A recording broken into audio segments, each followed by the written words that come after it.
Yo, let me give you a minute to get back up in here. Give y'all a minute. Wish I could play some. Wish I could play some music, but I'll probably get copyright stricken. So, I mean, can't do it, even though I'm not monetized. So, you guys gonna have to hear me babble and be in silence, man.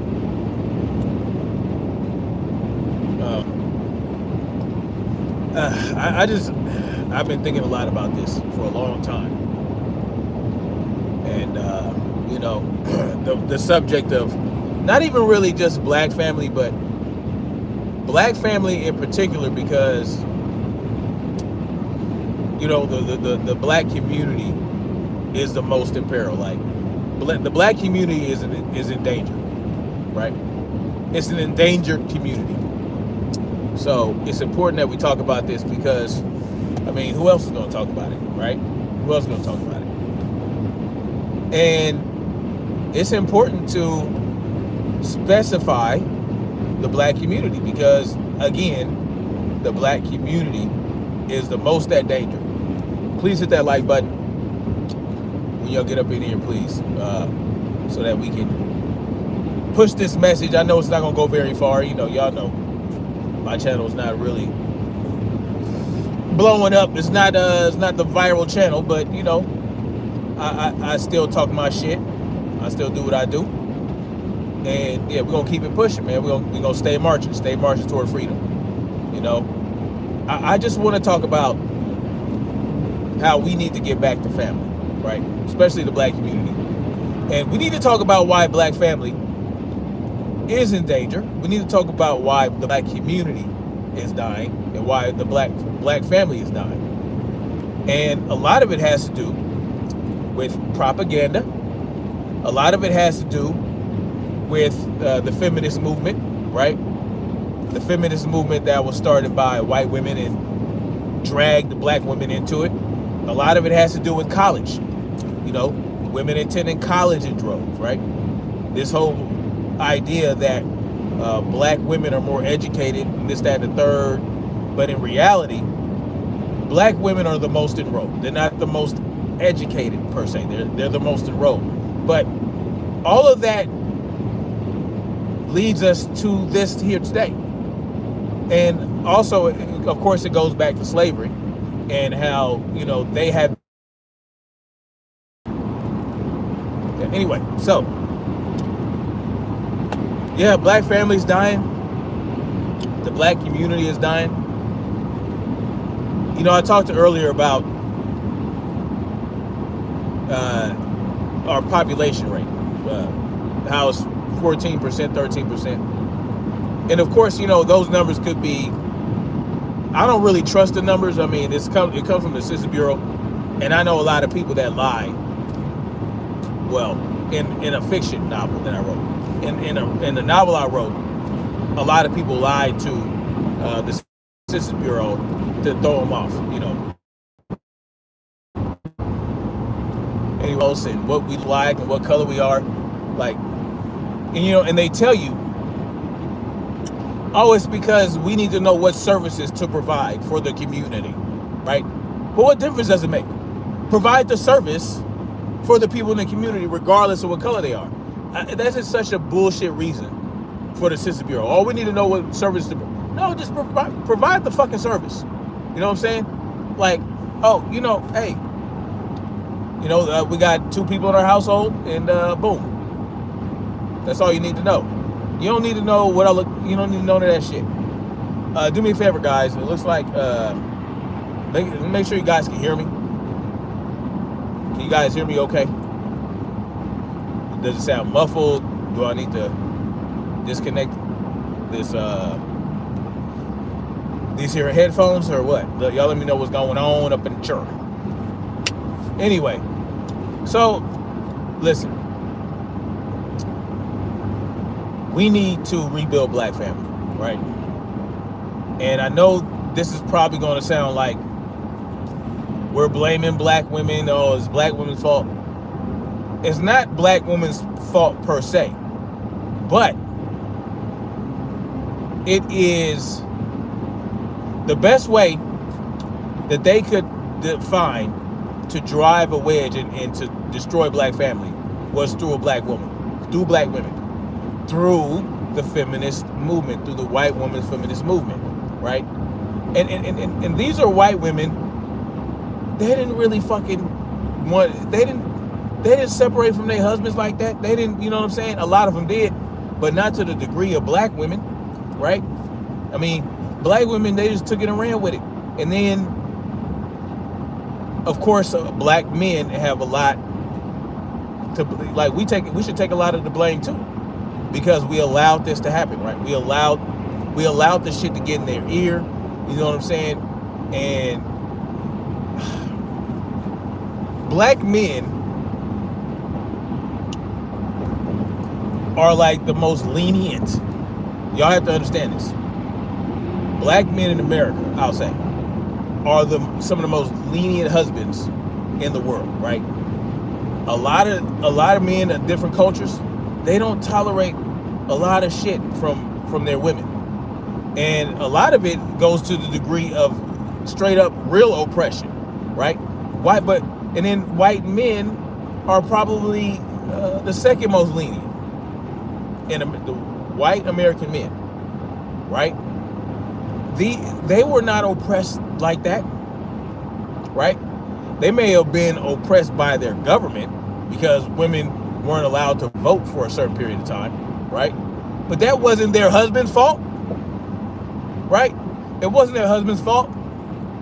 It was the elite. Understand that. But no one has suffered greater damage than the black community from everything that has been done to control a nation. All the links that the elites go to okay, just go squeeze your ass up in there. Why not? These motherfuckers, man. All the links that our government, the elites, go to assert control over the population. No more damage has been suffered than what the black community has suffered. That's just reality. That's just the reality. But at least we had family, right? In the earlier days, like before a certain time period, black families were together. And, you know, it didn't matter how many communities they bombed.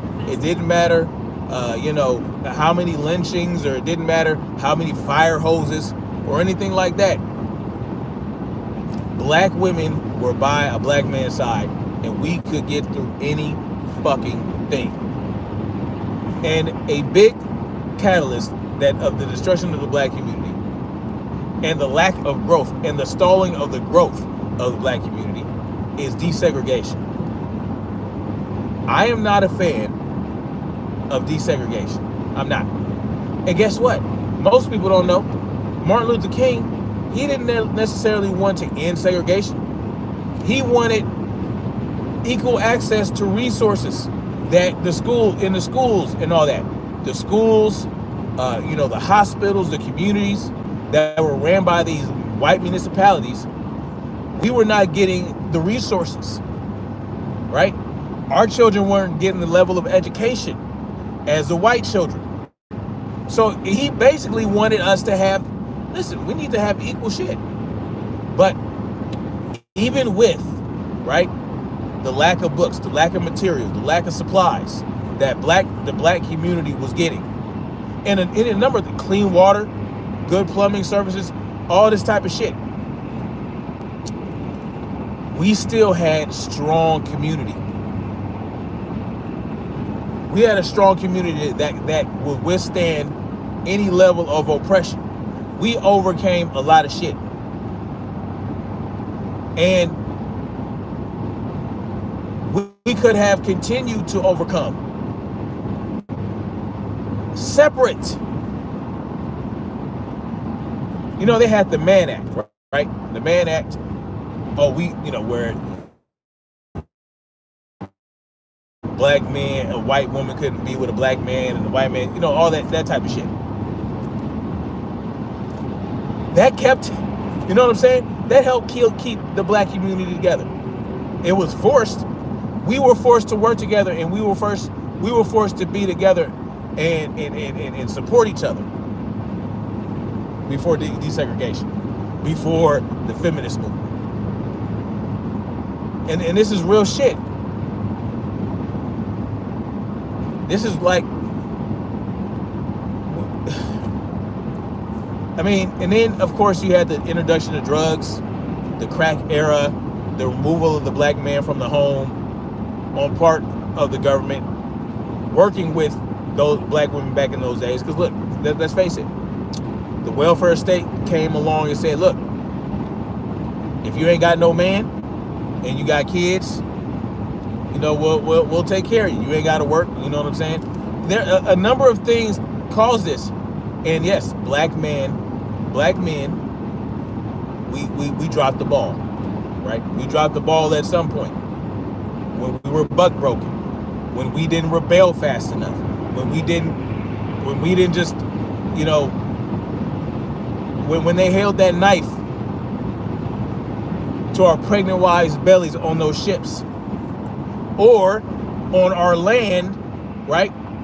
On our land when we were here, that we had before the Europeans showed up. Somebody brought up an interesting point about what Kanye West said about slavery being a choice. Irene Yvette, the radical black conservative, right? And she kind of threw me off with this one. You know, I ain't got no problem with Irene Yvette. I think she's a very intelligent woman. But sometimes, right? Sometimes I think, and she, at the end of the day, she is a woman. And she is led more by, she's not, men are more logic-based than women. This is just a fact, right? Women are led by emotions a lot of the times. And the thing with Irene Yvette, what she said was, Kanye West was right about slavery being a choice. And she's, you know, because she said you had a choice to rebel, to revolt, this, that, and the third. And then somebody in the comment section or in the live chat told her, well, there were rebellions. There were rebellions. Does that not count? And she said, no, because you waited too long. What? First of all, okay, let's go to the ship thing, right? The slave ship. There were people, you know, would-be slaves that were jumping off of ships, that were actually taking ships down, that actually burned ships to the ground, sabotage. Like, there have been rebellions and revolts since the beginning of slavery. It didn't just happen 200 years later, 300 years later. No. It just, once we understood our enemy more, we were able to more effectively rebel and revolt and actually get some level of success with that. But in the beginning, like, I mean, when you're faced with a choice of, oh, well, you know, I'm going to kill your wife and child, or you could be a slave, that's not really a choice. You see, that's a false choice.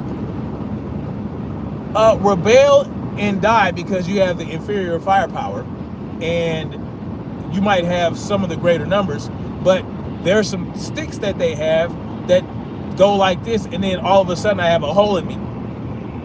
Yeah, that's a false choice. That's not a real choice. So when people say slavery is a choice, was a choice, they don't know what the fuck they're talking about, right? It's fallacious. Because it's not a real choice. It's not a choice to be like, hey, there's this man that's threatening my life, and he has the means to end my life, and I don't have the means to defend myself. So either I choose to work for him for free, or I die. Those aren't choices, right? Those aren't choices. Those are false choices, right? You don't want to do either. So if you don't want to do either, like, live free. If living free isn't a choice, then you don't have the choice. So I don't understand where this whole thing about slavery was a choice came about, but it's fucking stupid. I'm just going to go out and say it. Because the people that think that and say that don't think far enough. They don't think deep enough. That's just my opinion. It's my opinion that now the person might. Irene Yvette is not stupid. Kanye West is not stupid. He's a little off his rocker, but the idea that choosing between death and slavery are choices is retarded. I'm sorry. It's just not, because most intelligent, commonsensical person can have they don't always get it right. Okay? Sometimes very intelligent people do stupid shit every now and then and say stupid shit. That's dumb. Okay? If anybody tells you, like, that's like me, right? That's like me breaking into your house, right? And you're in your room and I corner you with a gun, you ain't got nowhere to go. I have a shotgun and I say, look, either you lie down on the ground, put your hands behind your back, and I'm gonna tie you up and tie you to the bedpost and do what I want, or I'll shoot you in your head. Those aren't fucking choices. Those, you know what I'm saying? You know, you aren't able to choose to just walk out and not be bothered by me. And this is where people get it fucked up. That's not a choice, right? If you have to choose between two things that you don't want to do, those aren't choices. You're just forced to walk down a path that'll get you fucked up. Whether you get fucked up through death or fucked up through the suffering of slavery. Right? And guess what? Some people did get free, right? Even though that wasn't the choice they were given. They ran, right? You had runaway slaves. You had people that, you know what I'm saying, ran away, got, like, that. People were, like, she's acting like all of a sudden one day it snapped in all these thousands of slaves' minds to revolt all at once, as though it wasn't something that was continual and grew, and you know what I'm saying? No. Slavery was not a choice. You know what I'm saying? It's not. So, moving on from that. I know I went on a tangent with that one, but that's just what it is. It's not a choice. And neither, but you know what is a choice? Let me tell you what a choice is. Walking out on your family, right? Walking out on your family as a man and choosing not to have a family as a woman. You know, we do have Pookies and Ray Rays that go around and skeet up in all these people, have all these babies, are not responsible. They don't want to be responsible. They don't want to be there for their children. And you have the woman that chooses to fuck with a Pookie and Ray Ray that they know it ain't shit. Right? If you choose the Pookie and Ray Ray because, you know, he's exciting, he's dangerous. You know what I'm saying? He's you know, he's a hustler. You know what I'm saying? Like, all these physical things that you're attracted to, and the level of danger that you're attracted to. And I'll go as far as to say, you're not attracted to the danger that he presents itself. You're attracted to the fact that he can protect you by being dangerous. That danger that he displays, you're attracted to the idea that, look, man, somebody fuck with me, this motherfucker is dangerous. He can go ahead and protect me and take care of any threat. That's what you're attracted to. So, subconsciously, that's what women are attracted to. They just, because there's not danger like there was back when we were hunter-gatherers, you know, a mountain lion here, or a tiger there, or a lion here around every corner. Other tribes trying to come into your territory and have their way with you and all that. Because we don't have that going on right now to that degree, it's been dormant, right? These instincts. It's instinctual for a woman to be attracted to a Pookie or Ray Ray. Because a Pookie and Ray Ray are warriors to a degree. They're warriors, right? And so that's what you're attracted to. And so on a deeper level, it's not your fault. It's not a woman's fault. It's not Pookie and Ray Ray's fault. It's just misplaced. Due to industrialization, due to all the creature comforts that we are having now, because of good times, right? We have created softness. There are soft men. There are more soft men than not now. It's because of good times. But guess what? The adage of hard men create good times. Good times create soft men. Soft men create hard times, and hard times create hard men. That is true. Right now, we are in the era of the soft man, and that soft man era is going to lead to the hard man era. It's going to be some hard times coming, and on a level, women know this. On a certain level, women know this. So, on a certain level, they know this. But what they do is they seek out resources. They seek out men with resources. They seek out men who are dangerous. They seek out men who are competitive, aggressive. The A word, alpha, whatever the fuck. They seek that out because that's what they're naturally attracted to. That's why they'll let the Pookie and the Ray Rays, or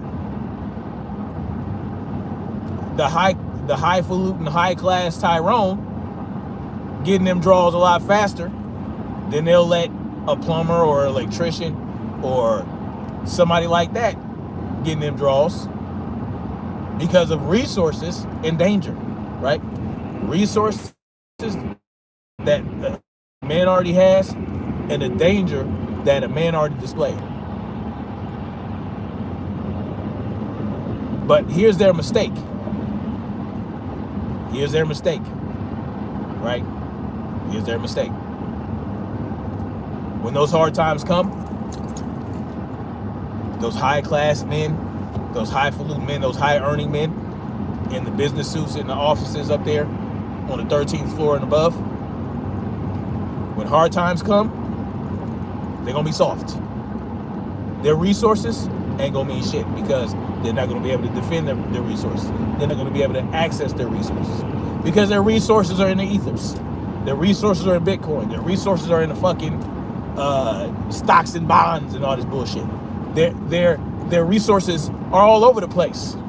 But here's the rub. That's why they're buying all this land. They're buying up land because they know hard times are coming. They're buying up all these acres of land. That's why Bill Gates owns all this land, because his soft ass. Look at Bill Gates. Look at Bill Gates. This is who women are giving their draws to. Bill Gates or Pookie and Ray Ray, right? That's who they're giving it up to. Bill Gates because of his resources. Pookie and Ray Ray because of their dangerous, because of the level of danger that they just display naturally. But those women that choose to be like, you know what, I'll marry me a plumber and an electrician. I'll marry me a carpenter. I'll marry me a mechanic, right?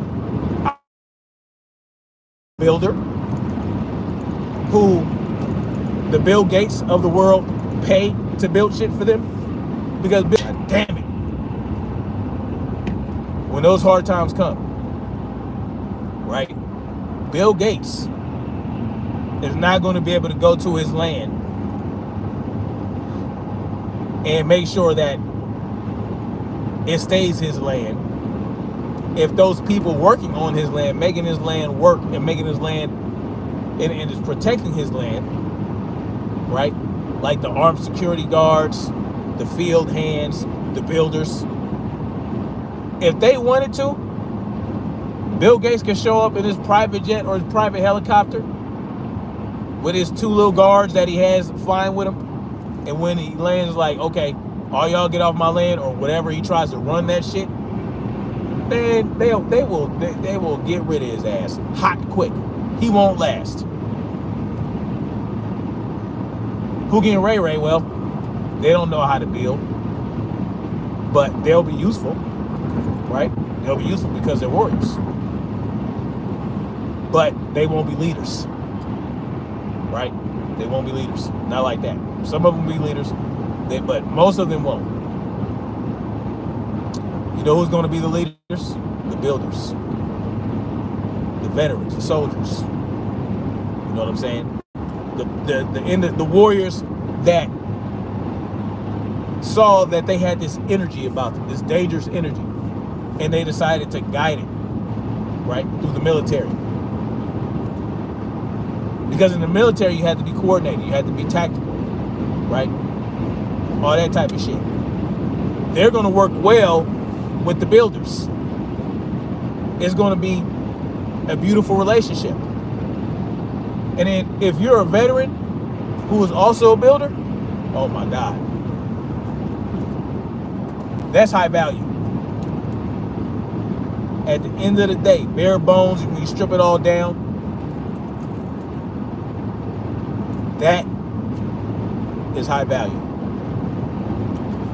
But unfortunately, a lot of women don't see it that way. Some women do. There are smart women out there that do, right? And this is a funny story, but I'm gonna keep it short and sweet. My wife had 2 friends. Let me tell you about how rare this a man like me is. All right, I'm not bragging, nothing like that. It's just the reality, right? Women can see it. Women, once they reach a certain level in their thinking, and they reach a certain age, and they see what's going on around them, they're like, man, this is some bullshit. What I'm doing ain't working. They'll look at a motherfucker like me. Yeah, I'm not no CEO. You know, I'm not a banker or a stockbroker or anything like that. You know, I'm an electrician. I'm an electrical superintendent who makes good, pretty good money. But I know how to do shit. You know, I know how to do shit around the house. You know, I do fight training. I'm in great shape. Women see these things, and a couple of them were bold enough to try to goddamn approach me and my wife to be my second wife. Why? Why are women trying to be my second and third wives?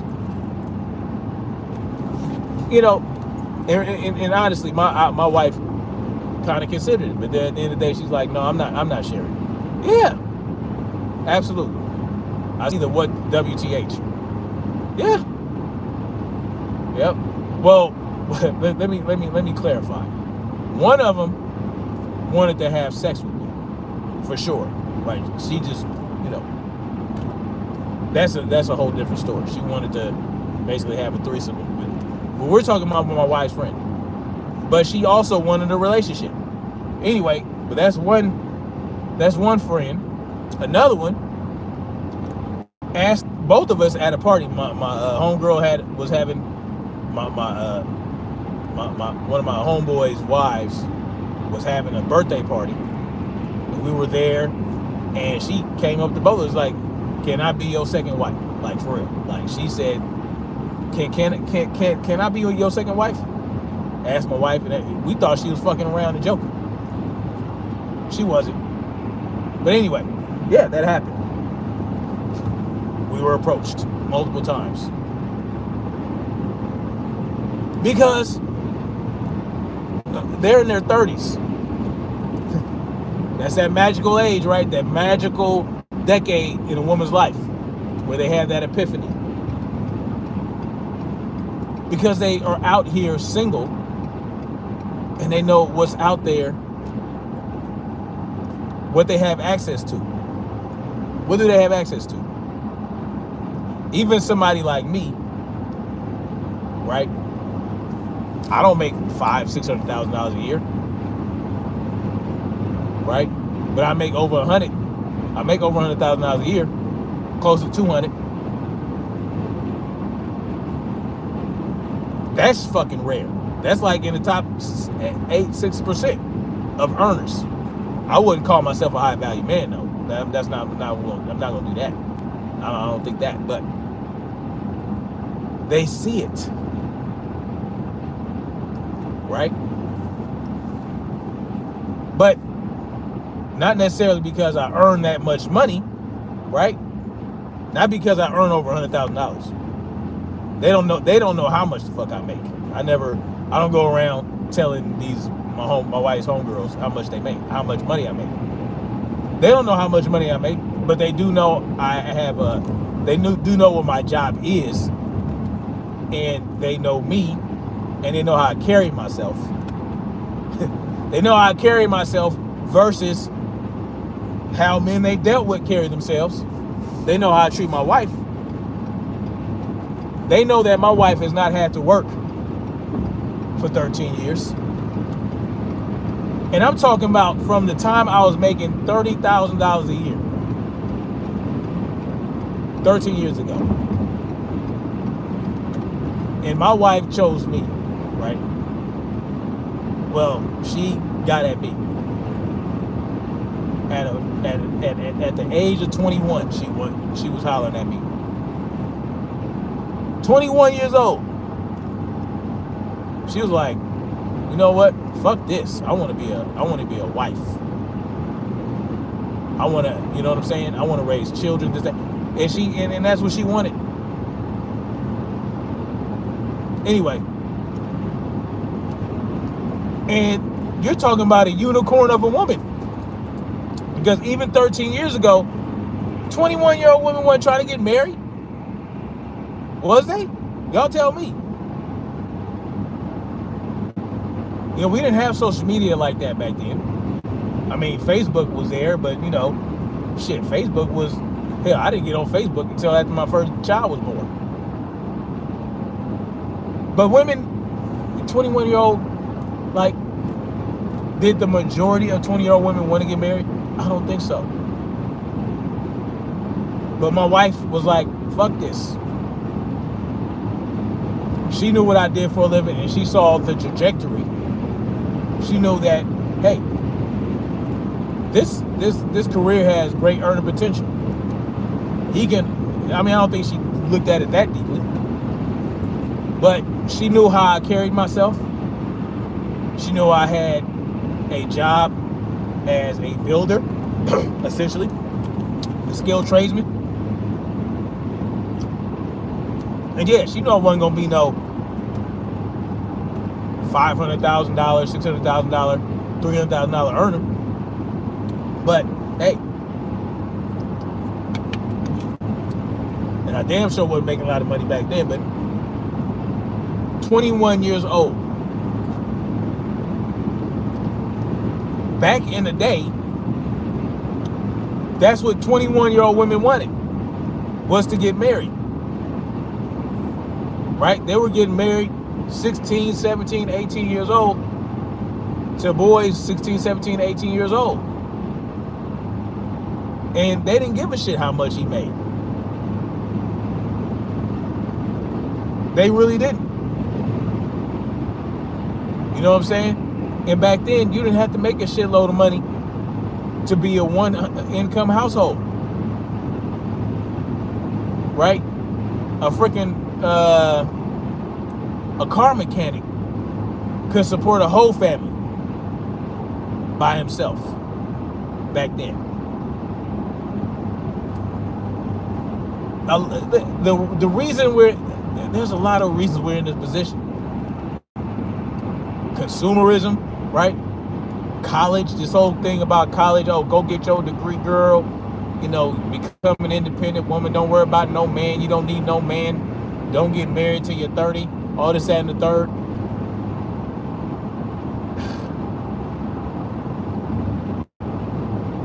It's just, that's the reality, man.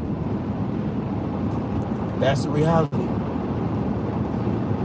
A lot of things led up to why we're in this position. And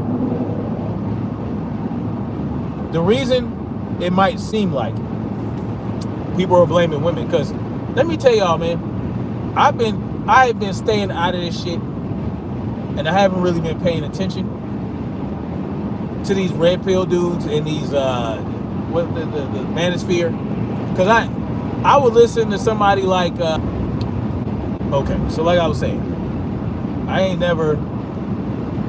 wasn't fucking with the manosphere and the red pill and the MGTOW guys and all this other shit, because I thought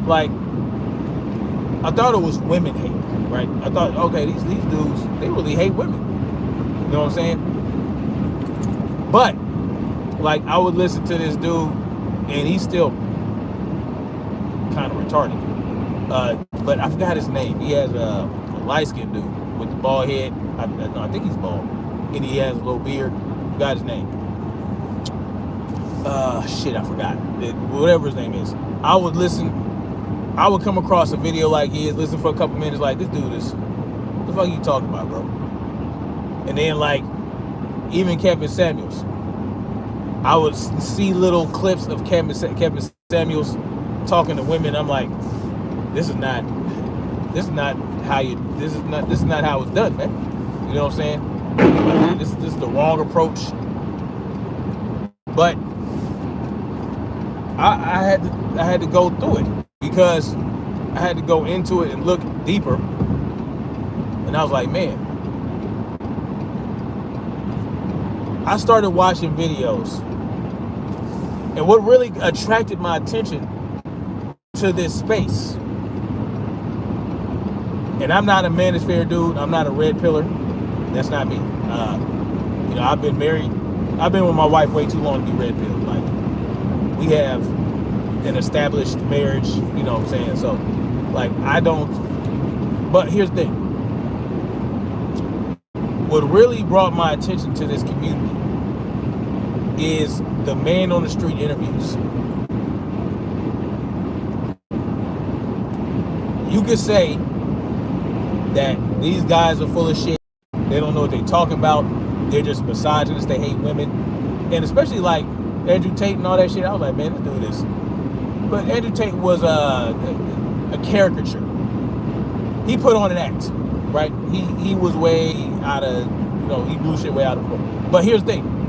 I would watch these man on the street interviews where they would interview women, ask them questions, right? I'm talking about young girls. They would go to college parties. They'd go to the club. And these women would be 18, 19, 21, 22, 23. In their these mid-20s.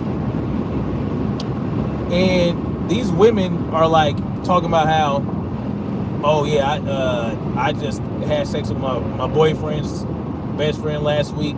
Oh, I sucked this guy's penis behind my boyfriend's back, and no, I don't want to get married. Fuck that married shit. I have all the sex I want, all the sex, this, that, and third. I'm like, wow. This shit is wild. This shit is wild. These women are really out here. I was astounded, right? Because back when I was in my 20s, women weren't doing it, right? Not saying that they wasn't getting it in. I'm saying they weren't sitting up here putting their shit on blast for millions of people to consume. They weren't out here talking about how they had the circle jerk in their face and all these other things, and I just had sex with 4 guys in the car about 20 minutes ago. Like, y'all serious? This is real shit. These are what these women are saying. When I was in my 20s, they weren't doing that. Even if they were little freaks. Even if they maybe they slept with 2, 3, 4, 5, 6, 7, 8 dudes in their lifetime, when they're 20, right? That was considered a hoe back then. Like, you was a hoe, you was a hood rat. And then of course you had the women, the hood rats that didn't give a shit. They let anybody hit. They call them flips. Back in that day, they call them flips because you flip them to the homie or whatever, or slides, flips, slides, whatever. They would call them that. But those were very few women like that the hood could run through. Like, they were like 2 or 3 women. But then, I mean, it's just a completely different scenario these days. These women really are out here trying to be like men. They trying to be like men. They trying to be in a masculine. They trying to smash anything and everything. And they have this masculine energy about them. You have a conversation with them, they come off aggressive. And then, don't get me started on the dudes, right? They're becoming more effeminate. You know what I'm saying? They out here, cutting their dicks off and inverting the shit. You got a lot of elemental peeing going around, right? A lot of them are transitioning, all this, that. We didn't have that. No. And if back in that day, and look, this was just 20 years ago. This is 20 years ago. 20 years ago, in my 20s, if a dude was acting effeminate, call his ass out. Like, oh, dude, you acting like a bitch. Like, you could tell him. Like, and even the most effeminate men back then are not half or a quarter as effeminate as men these days.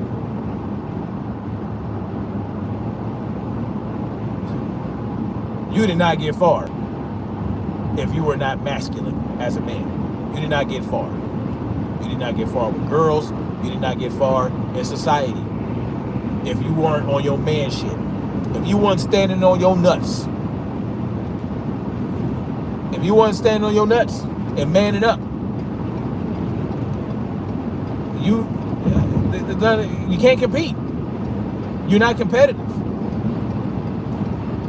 Now you just handed shit. You're handed this, handed that. I mean, everybody gets a trophy, right? The world is fucked up. The world is fucked up. How did we allow ourselves to become so effeminate? Y'all ain't gonna want to hear it. How did this happen? Who are these dudes raised by? Who are these dudes raised by?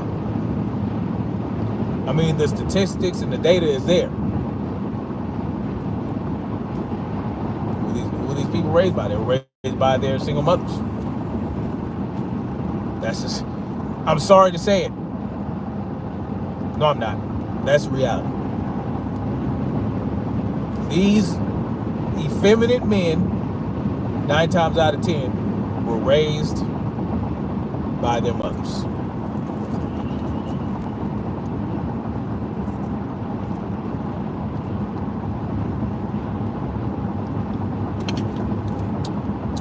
Boys can only be raised into men by women. That kind of reminds me of that Mr. Rogers' Neighborhood song, where he used to say, Mr. Rogers, y'all know Mr. Rogers' Neighborhood. He said, only a girl can grow up to be a lady, and only the ladies can have the babies, that type of shit. And only the boys can grow up to be the men. And only men can do this, that. Like, Mr. Rogers knew what was up.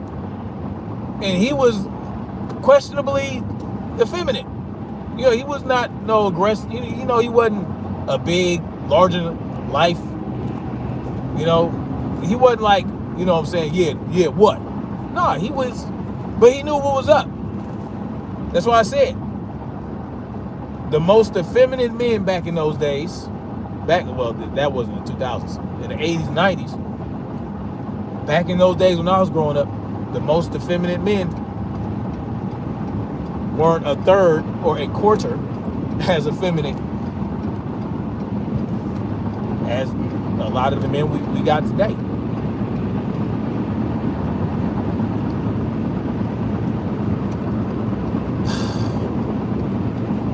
Only men can raise boys into men. And only women can raise girls to be women. And only wives can raise women to be wives, girls to be wives. This is real shit. This is real shit. My dad wasn't there. My dad wasn't there. But I did have a stepdaddy. And guess what? That motherfucker, asshole he was, the asshole he was, all the ass whoopings I got, all the tough life lessons that was taught to me, even the example of, you know, even his, you know, shining example of manhood.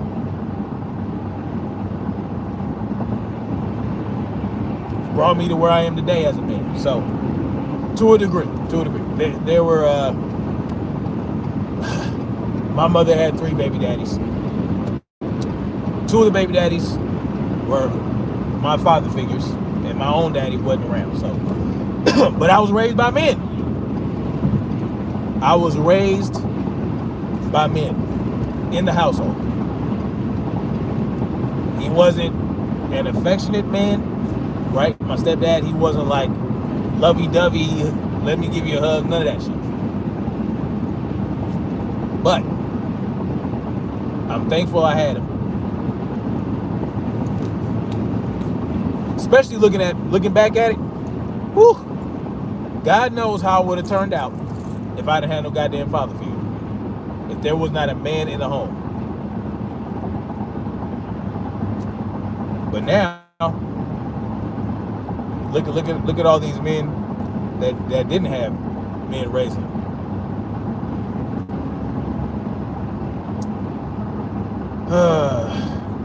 This is the problem. Gender roles are important.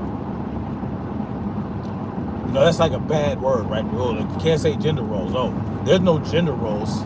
Oh, yes, there are. Gender roles are important. Gender roles are what keep families intact. Real shit. Men and women, we're not equal. That's real shit. Men and women are not equals. Right? And this is the thing. A man, when he tries to balance his masculinity with femininity, right? What happens is he becomes feminine. And when a woman tries to balance her femininity with masculinity, what does she become? Masculine. It does not work. It does not work. It works. That's how we're designed. I have a certain amount of testosterone that is hundreds of times a greater amount than estrogen. Just like with women. Women have much more estrogen than testosterone. And those things have to be balanced, but not 50-50, right? There's a ratio to maintain, but it's not a 50-50 ratio. It's not 1-to-1. Nope. That's the problem. The problem is there's too much 50-50 bullshit going on. There is no 50-50, right?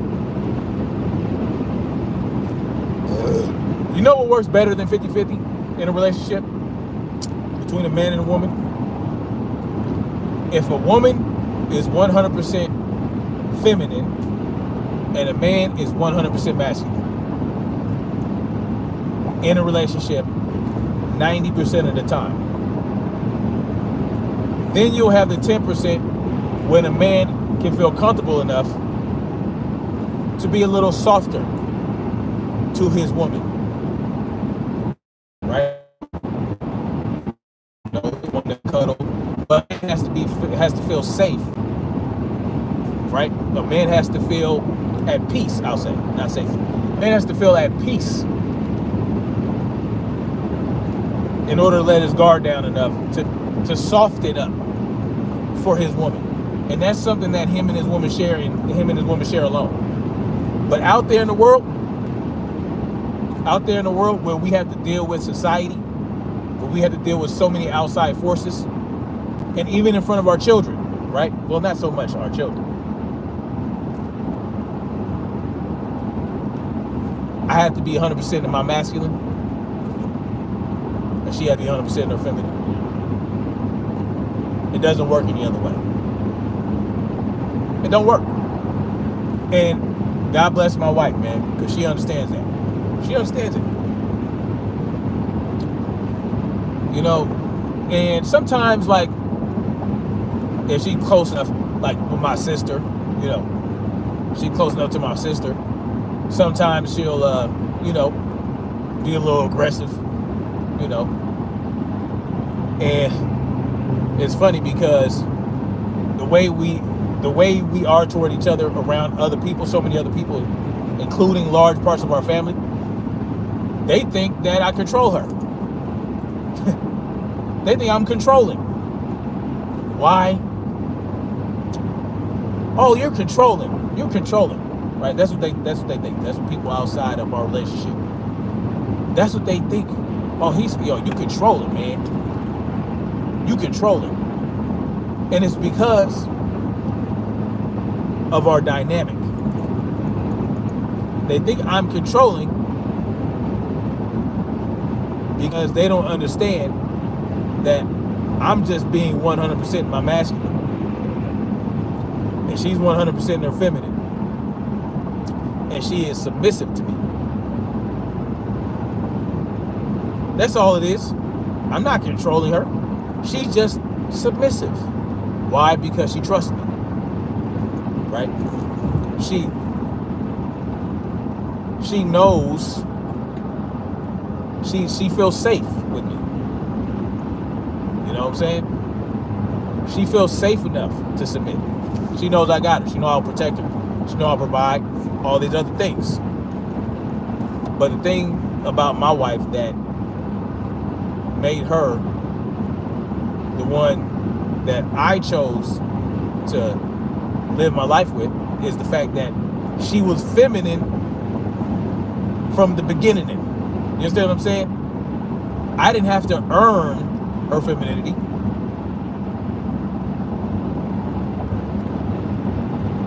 You know what I'm saying? And that's another thing I discovered watching all these things, watching all this. Because watching all the manosphere shit is how these women would say, I'll submit and I'll be feminine for the right man, or this, that, and the third. If he deserves it, he has to earn my femininity. And I'm like, yo, these women, like, y'all really out here thinking that.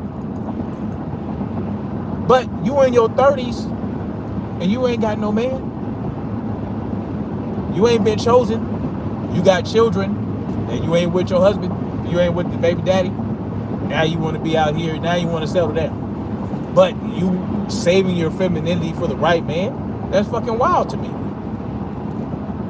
Because women are not tolerating that from men. It's hilarious. But anyway, my wife was feminine from the beginning.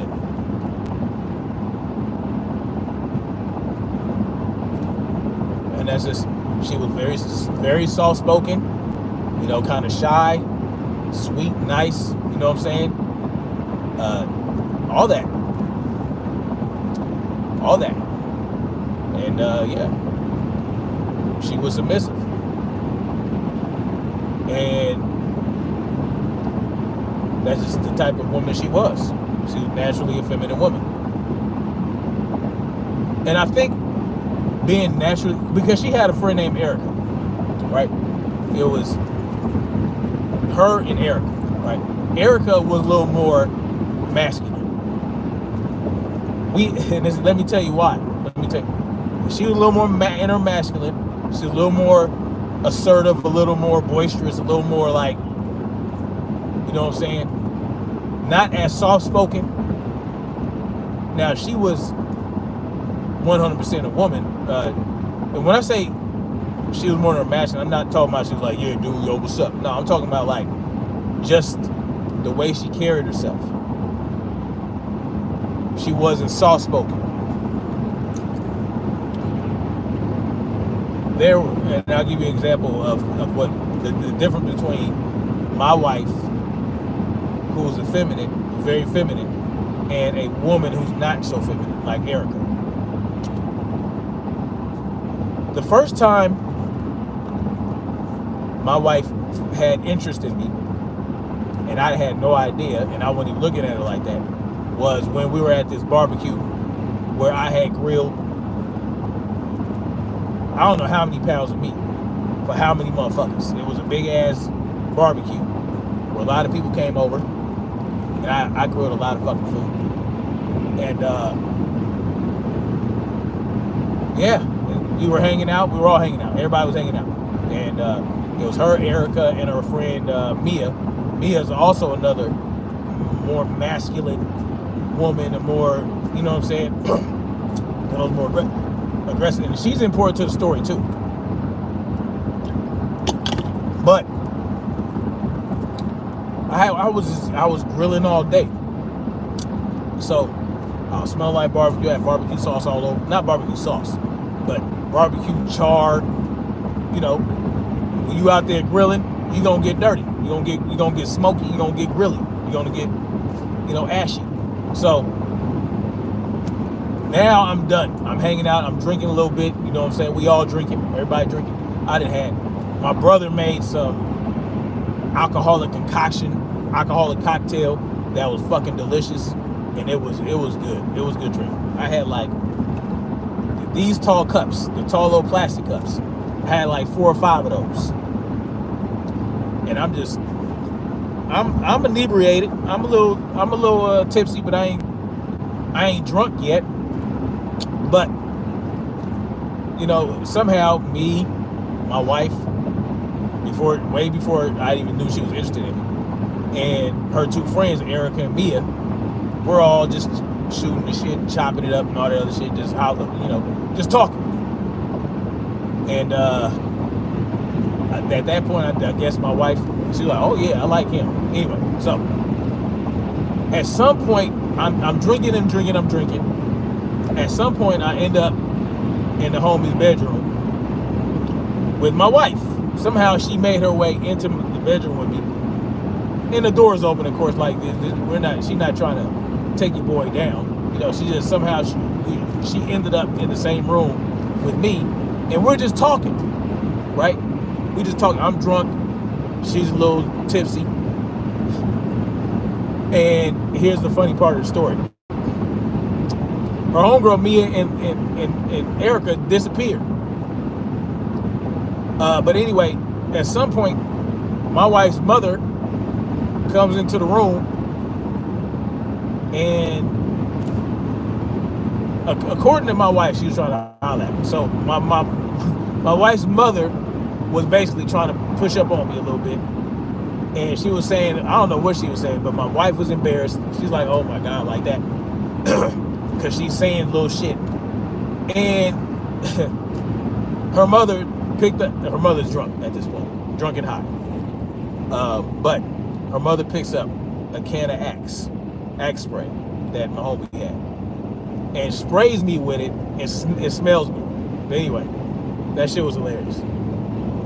Sprays me with the Axe, and boom.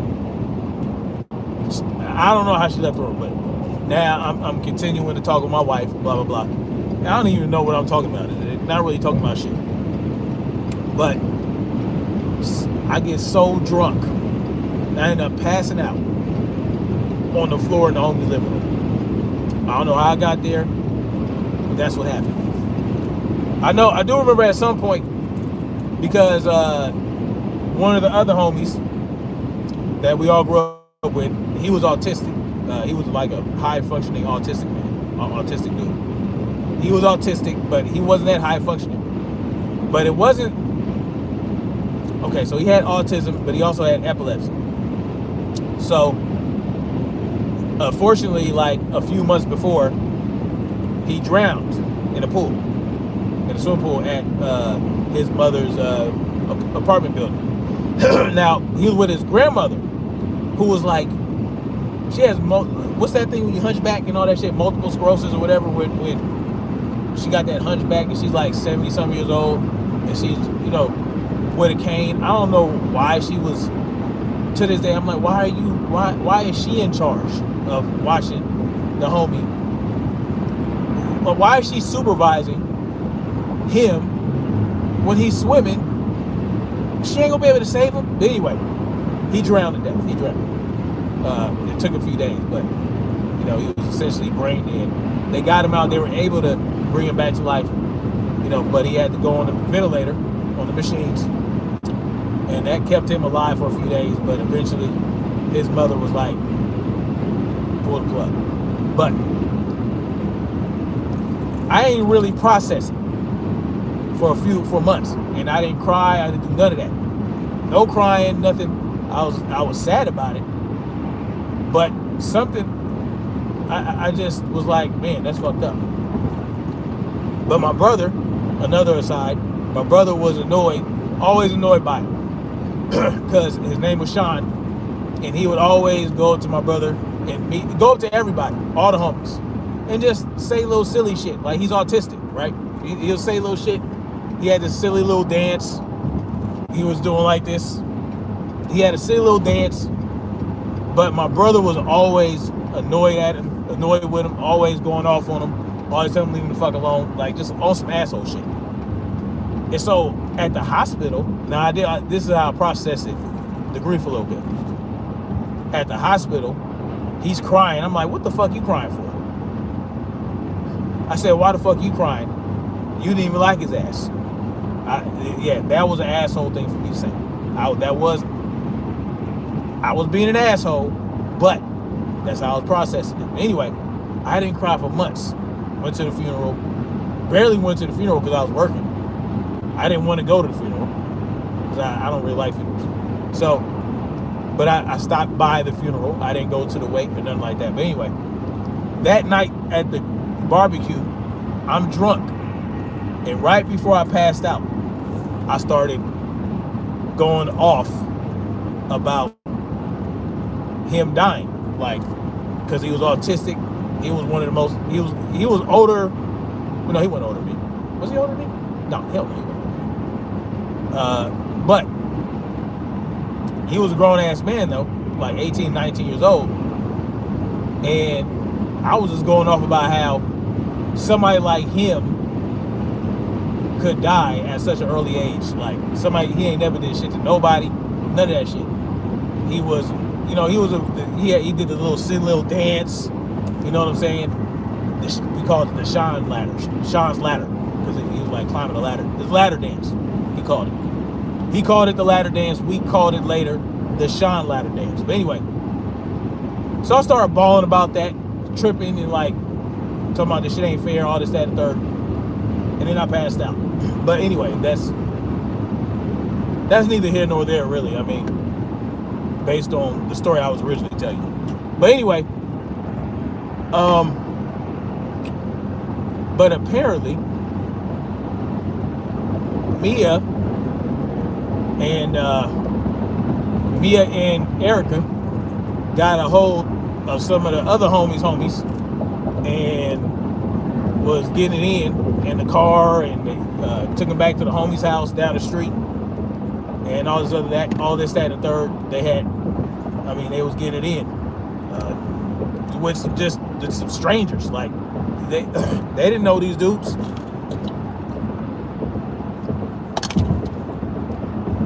But it kind of, thinking about how that happened and the way women talk about sex these days, because they would never, back then, they wouldn't be on fucking, they wouldn't get on the microphone in front of millions of people potentially on a YouTube channel talking about, yeah, one of the freakiest things I did was at a barbecue, I hopped in some dude's car and gave him head, and then the other girl got taken all the way down.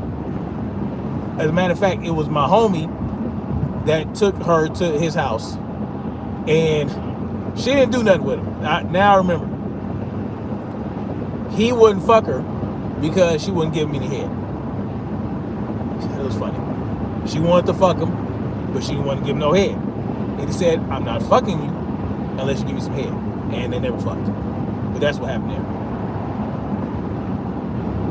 But my wife decided to go into a room with me and have a silly ass conversation while drunk, and then take her ass home. That was just the difference. No wonder at that age of 21, she didn't want no part of the shenanigans. I say all that to say,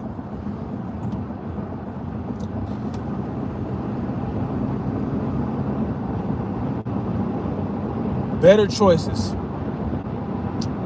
have to be made earlier on in life,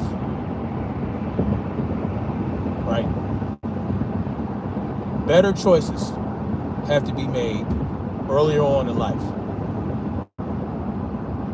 We have to not go with the flow. If we want to rebuild black family and rebuild the black community, we have to go against the flow, because that's where the flow is going right now. That's where the flow was going back then. And you know, when we got together, me and my wife started dating, started getting serious. Her homegirl Erica was mad.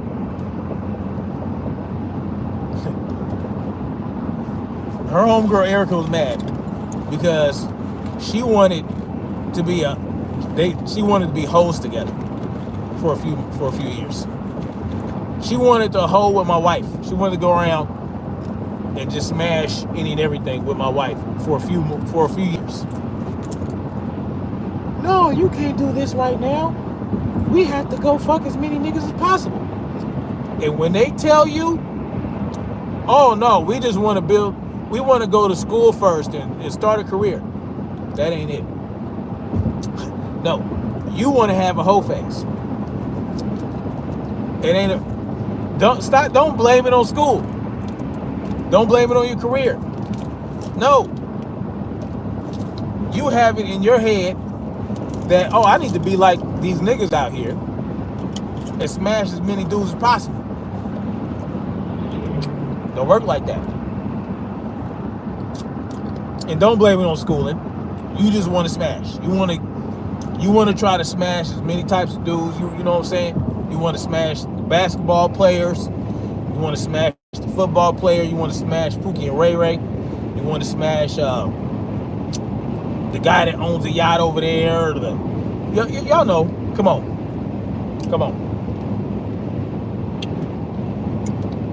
I know. That's what they really want. Some of them might want to focus on a career or focus on schooling, but that doesn't stop you from being in a relationship, a committed relationship with a man. It doesn't. You could find your husband in college, get married right out of college, and still have a career, or not, right? He can have his career where, he graduated as a doctor or a lawyer or something like that, and you can work whatever. But the point is this: when you were in college, you were smashing, you had boyfriends. While you were in college, when you got out of college and you started your career, you were smashing. You had boyfriends. Hell, you might have got pregnant, had a baby. So the career and the college bullshit is bullshit. It's bullshit.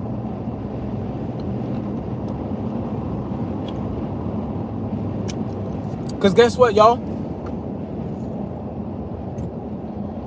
There are men in college, average dudes, regular dudes, that want to be husbands. They want to come out of college and get married. But our women ain't with that, for the most part. Now, black women. Why? Because they were fed that propaganda. Just like we all were, right? We were all fed propaganda.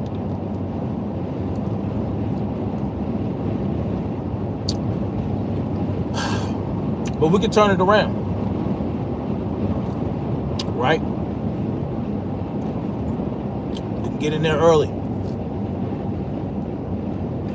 And there's hope, right?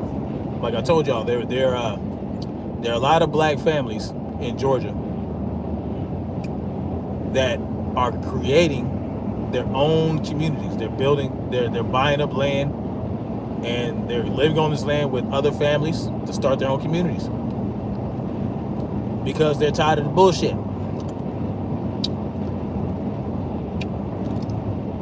And so we can do this. We can scale it up. We just have to make smart decisions, right? I am starting with my children. My daughters, I asked them all. I asked my daughter, I was like, do y'all want to be boss chicks or do you want to be wives? All four of my daughters said they wanted to be wives.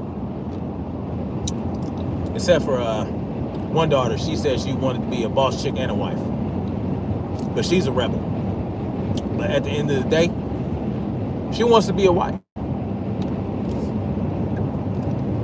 Because they see the example of me and my wife. And how we formed this family together. And how it works so well with us raising our children together. Beautiful thing. And so, of course, we want to link up with other families, right? I don't really like people. Let me tell y'all that right now. I don't like people. No, people are full of shit. People are trash, right? But it ain't about me. It ain't about me. It's about my children. I need my children to be able to start their own families. And I need to be heavily involved in the vetting process of the people they choose to have families with. And so I got to be a people person. I got to start tolerating people more. So I want to link up with other black families who have children in the ages of my children, young, so that you can know how they're being raised. The vetting process is working for you right then and there. You don't have to meet a strange dude that wants to date your daughter. No, you can see your daughter's potential husband growing up with your daughter. Same with your sons. You can see your son's potential wife being raised up. You know the type of character they have. You know what type of people they are. And guess what? They know you like, you know them, they know you. They're more inclined to behave. They're more inclined to be of good character in front of people that they have known most of their lives. Oh yeah, you know, they'd be more inclined to. That's basically what happened with me, right? For my wife, the vetting process was already done. Why? Because my best friend is her cousin. We basically grew up together. You know what I'm saying? So that's how we do that. That's the solution. The solution is essentially arranged marriages. I'm going to keep it a buck. Not forced arranged marriage, because I'm not trying to force my daughter to be with anybody. But you can cultivate, right? You can cultivate and guide, especially if you see that this young man has great character. Like, look, man, that's a great kid right there, isn't that, baby girl? That's a great kid. You know, you just, and then, hey, you spend time with these people. I know I had to break out of my introvert / extrovert. I'm kind of like a mix of introvert and extrovert. You know, that's something I have to do for my family, for my kids. 'Cause I want my kids to be able to have their own family with good people, right? Have their family with good men and women. What better way to do that, to ensure that, than to watch your children's spouses grow up and get raised up by a good family.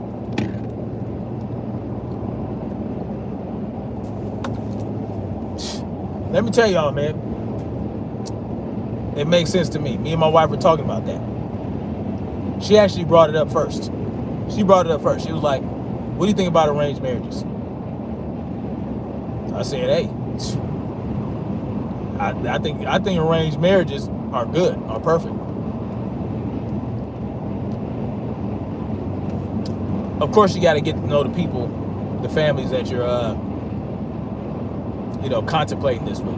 You know, that's of course that goes without saying.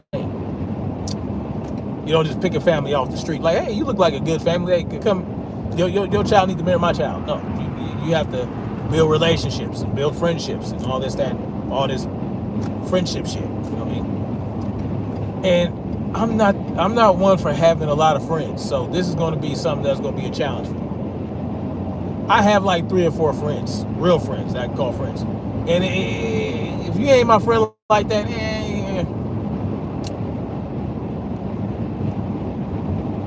but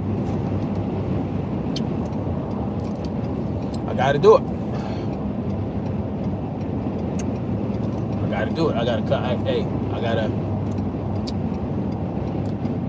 break out of my shell, you know what I mean? Anyway, y'all,